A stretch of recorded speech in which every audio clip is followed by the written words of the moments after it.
আজকের দৈনিক পত্রিকায় একটা খবর দেখলে বিস্মিত হতে হবে, দুঃখ পাওয়ারও বিষয় বটে।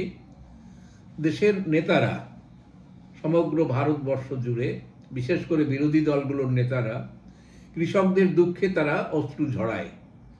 অনবরত তারা কৃষকদের জন্য কিছু হয়নি, কৃষকদের জন্য কিছু করা হচ্ছে না, নরেন্দ্র মোদী কৃষকদের জন্য করছে না, কৃষকরা আত্মহত্যা করছে, এসব বিষয় নিয়ে ক্রমশ বিলাপ করেন। কিন্তু মূল সমস্যাটা কিভাবে সমাধান হবে তা দেখেন না।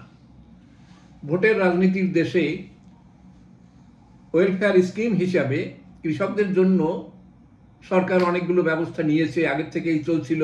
কিছু পরিমাণ সাবসিডি, সার, বিদ্যুৎ, কীটনাশক, এসব বিষয়গুলোর উপরে কখনো সেটা বাড়ছে, কখনো কমছে, কিন্তু কমে এসেও গ্রিভেন্স কিন্তু কমে নাই যে সার এবং কীটনাশকের দাম অত্যন্ত বেশি।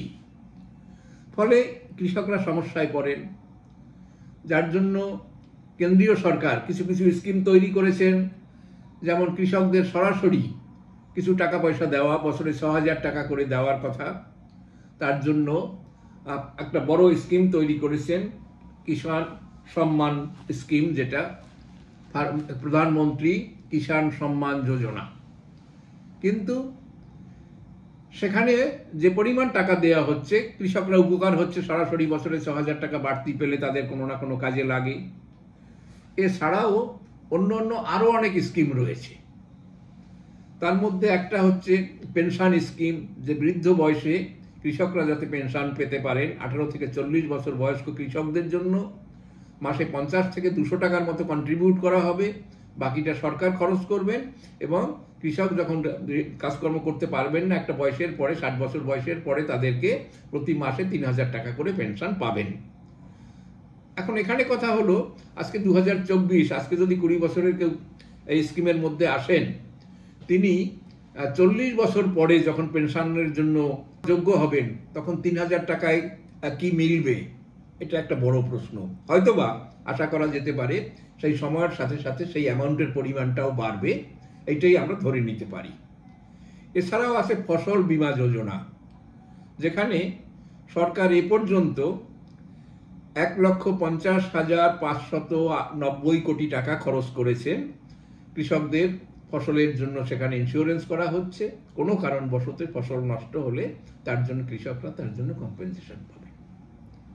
এছাড়াও 2024-এও আরও কতগুলো নতুন নতুন স্কিম তার জন্য এসেছে। Credit guarantee scheme for north west রিজিয়নের কৃষকদের জন্য এটা করা হয়েছে। National mission on edible oil করা হয়েছে, ন্যাশনাল মিশন অন ন্যাচারাল ফার্মিংয়ের জন্য করা হয়েছে, ন্যাশনাল পেস্ট সার্ভাইলেন্স সিস্টেম করা হয়েছে। এইভাবে নতুন নতুন স্কিম করে কৃষকদের সমস্যা দূর করার জন্য নানান পর্যায়ে চেষ্টা করা হয়েছে। কিন্তু দুর্ভাগ্যের বিষয়, যেটা মূল সমস্যা, সেই দিকটাই কিন্তু কেউ লক্ষ্য করছে না। এর দুটি দিক। খবরের হেডলাইনটি আমরা বলি, 100 কেজি শিম তুলতে খরচ 750 টাকা, আর বিক্রি করে চাষি পাচ্ছেন মাত্র 500 টাকা। অর্থাৎ গাছ থেকে, ক্ষেত থেকে শিম সংগ্রহ করার জন্য যে টাকাটা লাগে, ফসল বিক্রি করে সেটাও হচ্ছে না। চাষের খরচ, তার সেই পরিচর্যার খরচ, শিম মাটিতে হয় না, তার জন্য মাচা তৈরি করতে হয়, তার জন্য খরচ, সেচের খরচ, কীটনাশক, সার, এসবের কথা তো ছেড়েই দিলাম। অর্থাৎ ফসল তোলার খরচটাই ফসল থেকে হচ্ছে না, ফসল বানানোর খরচটা কোথা থেকে আসবে? খবরের ভিতরে গিয়ে আমরা দেখলাম কি, যে শীতকালে বিভিন্ন জায়গায় এই পরিস্থিতিটা হয়েছে। খবরটাকে নেওয়া হয়েছে সিমলাপালের চাঁদপুর গ্রামের কৃষক উত্তম পালের নাম নিয়ে। তার সমস্যাটার কথা তিনি এখানে বলেছেন যে কদিন আগেও শিমের পাইকারি বাজার দাম ছিল 10 থেকে 40 টাকার মধ্যে। কিছুদিন আগেও এই দামে বিক্রি করতে পারতেন, কিন্তু এখন সেই দামটা নেমে নেমে দাঁড়িয়েছে 5 টাকা পার কেজি। তাহলে 1 কুইন্টাল শিম বিক্রি করতে গেলে তিনি পাচ্ছেন 500 টাকা। আর যেহেতু দাম কমে গেছে সেই জন্য আড়তদার তারাও মজা লুটছে। তারা বলছে যে 100 কেজি নিলে তুমি 80 কেজির দাম পাবে, 20 কেজি তোমার নষ্ট হবে হবে, সেই কারণের জন্য 20 কেজির দাম দেওয়া হবে না। অর্থাৎ 5 টাকা কেজি 80 কেজিতে কত পাচ্ছে? মাত্র 400 টাকা। কিন্তু যারা তুলছে, যে লেবার, যে শ্রমিকদের দিয়ে সেই শিম গাছ থেকে তুলিয়ে বাড়ি আনা হচ্ছে, তার জন্য খরচ হচ্ছে পার কেজি 7 টাকা 50 পয়সা। মজাটা বুঝুন তাহলে, 7 টাকা 50 পয়সা খরচ করে সে বিক্রি করে পাচ্ছে মাত্র 4 টাকা। তাহলে এহেন পরিস্থিতিতে কি দাঁড়াচ্ছে? শুধু শিমের বাজার নয়, বলা হচ্ছে যে ফুলকপি এর দাম কমে গেছে, 2 টাকা করে বিক্রি হচ্ছে পার কপি। বাঁধাকপি বিক্রি হচ্ছে পার কেজি 2 টাকা করে। এমনিভাবে সমস্ত সবজির কৃষকের কাছে দাম অত্যন্ত কম, কিন্তু বাজারে তার কোনো প্রভাব ফেলেনি। অর্থাৎ ভোক্তা, ক্রেতা যারা ওই সবজি খাচ্ছে, তাদের 30, 40, 25 টাকার কমে কোনো কিছু পাওয়া যাচ্ছে না। তাহলে যে বাঁধাকপি 2 টাকা করে কৃষক বিক্রি করছে, ক্রেতা যেটা 25 টাকা বা 30 টাকা কেজিতে কিনছে, তাহলে মাঝেরটা কোথায় যাচ্ছে? অর্থাৎ এই ইন্টারমিডিয়ারি গ্রুপ যারা, সেই আড়তদার, ফড়ে, পাইকার, এদের মধ্যে এবং খুচরো বিক্রেতা, সমস্ত মধু তারা খাচ্ছে। পকেট কাটা যাচ্ছে খরিদ্দারের, ফাইনাল যিনি কিনছেন ভোক্তার, আর অন্যদিকে মারা পড়ছে কৃষক। প্রত্যেকবারেই এই সমস্যা হয়, প্রত্যেকটা সবজির ক্ষেত্রে এই সমস্যা হয়। তাহলে এই সমস্যার যতক্ষণে সমাধান করা না যাবে, তাহলে কোথায় যাবে কৃষক?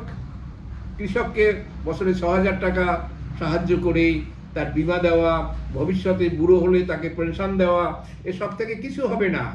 তিনি বুড়ো হওয়ার বয়স পর্যন্ত তো যেতেই পারবেন না, তার আগেই মরে যাবেন, পেনশন কখন ভোগ করবেন?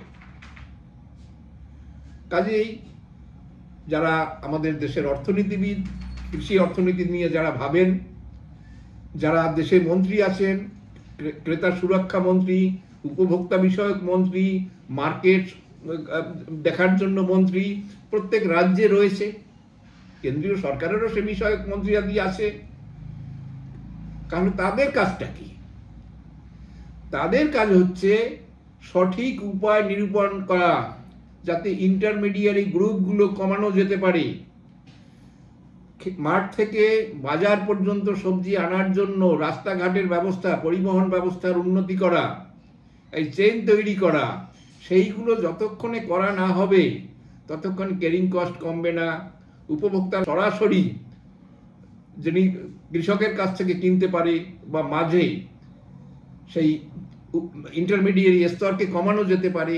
এইসব বিষয়গুলোর উপরে লক্ষ্য না করলে একই সমস্যা হবে। গত বছরে যেমন আলু স্টকে ছিল, দাম ছিল চড়া, সমস্ত আলু বিক্রি হয়নি, বাজারে নতুন আলু এসে যাওয়ার পরে পুরানো আলু ফেলে দিতে হয়েছে। এবছরেও শোনা যাচ্ছে যে প্রচুর আলু গুদামে রয়েছে, নতুন আলু বাজারে এসে গেছে, কিন্তু তাও দাম কমিয়ে সেই আলুকে বাজারে ছাড়া হচ্ছে না। অতঃপর সেটা নষ্ট হবে। আমাদের দেশের যারা অর্থনীতিবিদ, যারা প্রধানমন্ত্রী বা রাজ্যগুলোর উপদেষ্টাতে রয়েছেন, তারা অধিকাংশই বিদেশে পড়াশোনা করে এসছেন। কৃষকের সম্পর্কে তাদের টেক্সটের বাইরে তাদের জ্ঞান নেই, বাস্তবসম্মত তারা কোনো তৈরি করতে পারছে না। ফলে কৃষক মারা পড়তে থাকবে যতক্ষণ না এই বিষয় থেকে সঠিক রাস্তা নিরূপণ করা না হয়।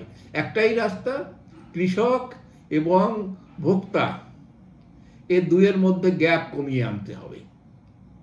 কিভাবে সেই গ্যাপ কমানো যাবে, সেই ভাবনা চিন্তা বা বাড়তি যেটা রয়েছে সেটা হলো অতিরিক্ত উৎপাদন হলে তাকে কি করে সংরক্ষণ করা যাবে, কোল্ড স্টোরেজে কিভাবে রাখা যাবে, সেটাও একটা ভাবনার দিক। যেমন টমেটোর ক্ষেত্রে এটা হয়, কড়াইশুটির ক্ষেত্রে তাই হয়।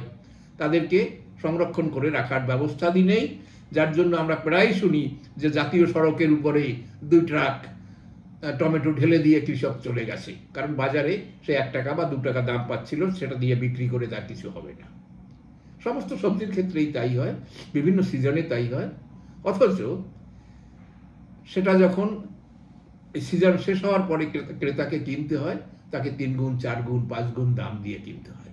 এই বিষয়টা আমাদের সেই বাজারের উপরে কন্ট্রোল রাখা, ফরেদের উপরে কন্ট্রোল রাখা, পাইকারদের উপরে কন্ট্রোল রাখা, তা না করা গেলে আমাদের শুধু আয়োজন করে হঠাৎ হঠাৎ এক এক দিন করে বাজারের উপরে সেই লোক পাঠিয়ে দেওয়া হলো, নির্দেশ দেওয়া হলো লোককে, তোমরা দেখো বাজার কেন বেড়েছে, আলুর দাম তাতে 1 টাকা কমে যাবে, বাঁধাকপির দাম তাতে কমবে না, কিন্তু কৃষকেরও তার দ্বারা কোনো উপকার হবে না। কাজেই সঠিক পন্থা নিরূপণ করুন এবং সমস্যার জন্য সঠিক রাস্তা খুঁজে বের করুন। এটা আমাদের কর্তৃপক্ষের কাছে অনুরোধ। নমস্কার।